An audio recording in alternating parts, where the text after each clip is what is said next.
traveled to Israel last week for the first time since the beginning of the pandemic. My three siblings and I finally had an opportunity to lay our parents to eternal rest in the Judean hills as they had instructed us in their lifetimes. Vayetzav otam vayomer alehem, ani ne'esaf el ami kivru oti el avotai. Then Jacob instructed his children, bury me not in the diaspora, but with my people in the land of Israel. Both my parents had what we could describe as a good death. Vayachal Yaakov letzavot et banav. And when Jacob finished giving these instructions to his children, he drew his feet up into his bed, breathed his last, and was gathered unto his kin.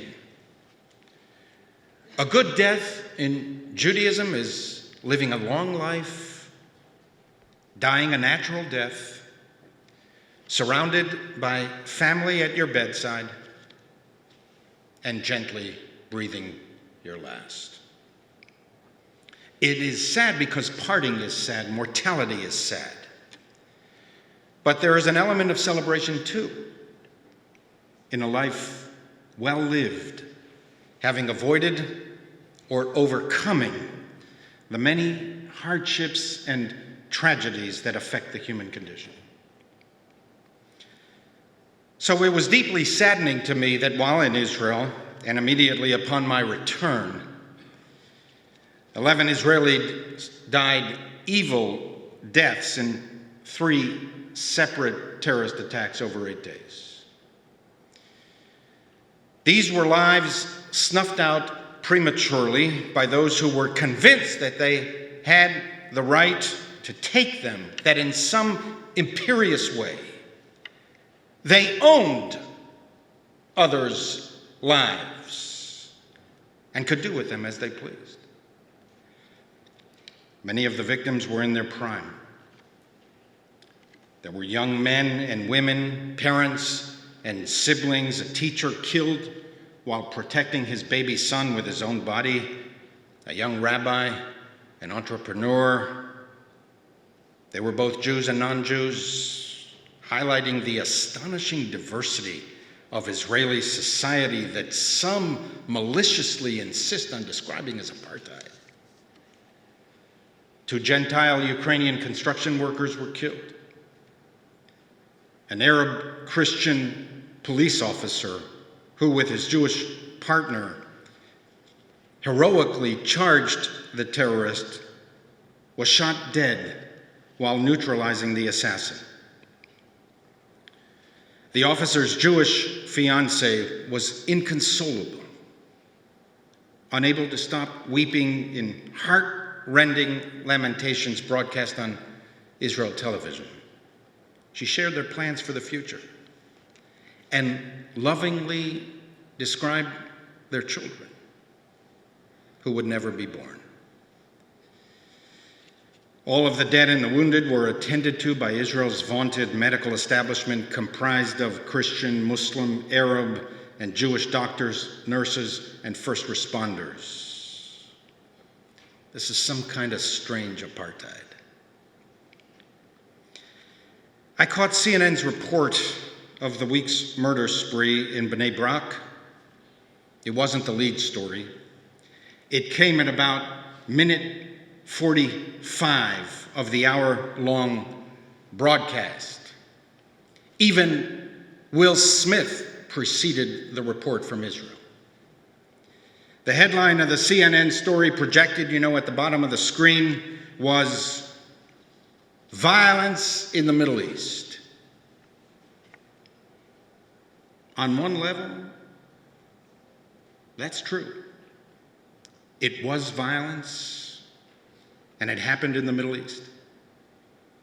But couldn't the headline also have been "Palestinian terrorist murders 5 innocent bystanders in a Tel Aviv suburb"?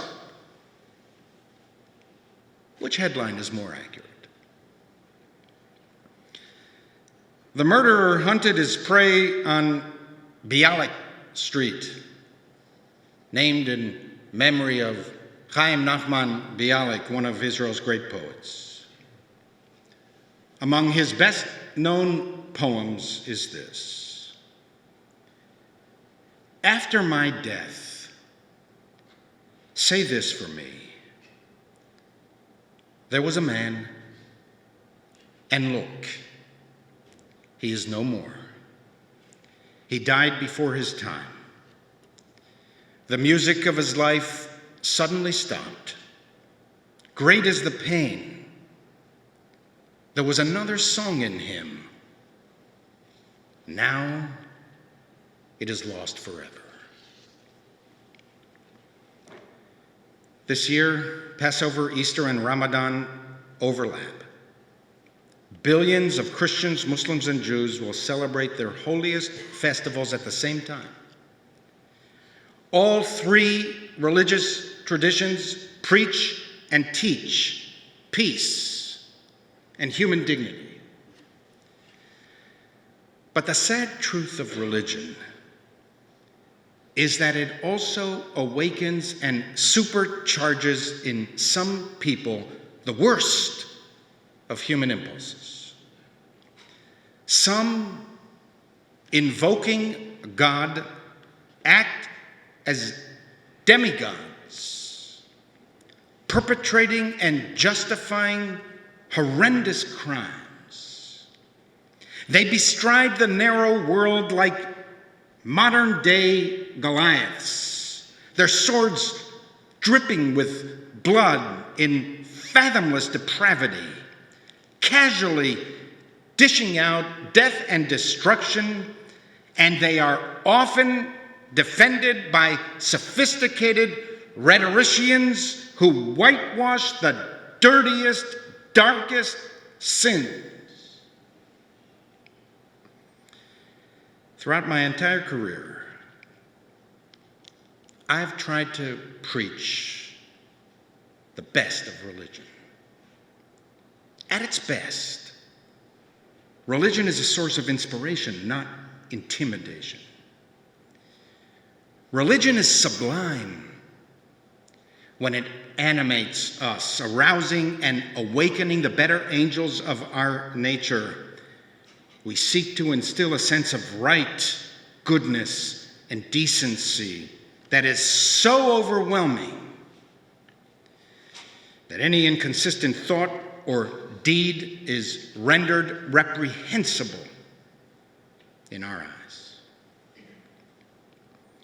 The tragedies in Israel, the knowledge that for most people, Will Smith's antics at the Academy Awards were far more important to them than Israelis murdered by terrorists. And that in the end, Israelis face their enemies alone. These jolted my feelings of inadequacy that I have experienced for the past 6 weeks, witnessing this vast human tragedy unfolding in Ukraine. For like Israelis, Ukrainians too are alone. For sure, the United States and many allies worldwide are granting critical military, political, and financial assistance, but fundamentally, on the ground, like Israel, Ukraine is alone. The cavalry will not show up to save the day. And I feel their fear, because I too fear the same fate for our people. I always have. Am levadod yishkon uvagoim lo yitchashev.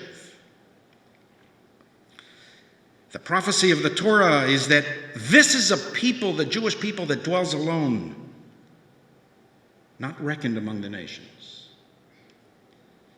The terror attacks in Israel reawakened my darkest dreads of Jewish aloneness. And I recognize this emotion in every attack on Ukraine. For weeks, We have sat at home and watched the Russian military mauling millions of innocent civilians in an unprovoked, unjustified, unconscionable, unrestrained, merciless, and savage invasion. And I confess to you that I am inexpressibly frustrated by simply watching. I want to do something for them, but also for my own self-respect. Something that takes us out of observer status and thrusts us into the arena. I want us to be messengers of mercy, co-workers of kindness, consolation, and comfort, representing and expressing the best of Jewish tradition. We are diminished and compromised if all we do is lament orgies of perversities while washing down the last sips of our morning repast before beginning our day of labor. And for this reason, I am announcing today that our President, Steve Silverstein, and I will be leading a humanitarian mission to Poland and to the Ukrainian border the last week of April. And I want you to join us. I want you to leave New York for 5 days and bring duffel bags of supplies, money, and most important of all, your warmth, your compassion, your humanity to Ukrainians who have lost everything. I want them to be more important to us than Will Smith. We will be comforting mothers and children, supporting humanitarian aid workers, visiting field hospitals, meeting Israeli emissaries working to resettle Ukrainian Jews in Israel. And we will also meet and learn from diplomats, journalists, and analysts. Contact the office and let us know that you will be joining us. And you know what? I'll give you dispensation even to contact us on Shabbat. Help us to represent the best of Judaism, the best of religion. You will do much good for others, but also you will do good for yourselves. You will learn much more about the best and the worst of humanity. You will relearn that with all of our problems in this country, America is a blessed land, a miracle. You will fortify your determination to defend freedom. Now, what better message is that for you and your families during this Passover season? And most of all, you will cultivate in yourself a renewed commitment to humanity and to your fellow human beings. Those who will not be able to join us on this short notice, beginning next week, we will ask the entire congregation to bring supplies for us to take on our mission. We have a specific list of the most urgent needs that we will distribute next week.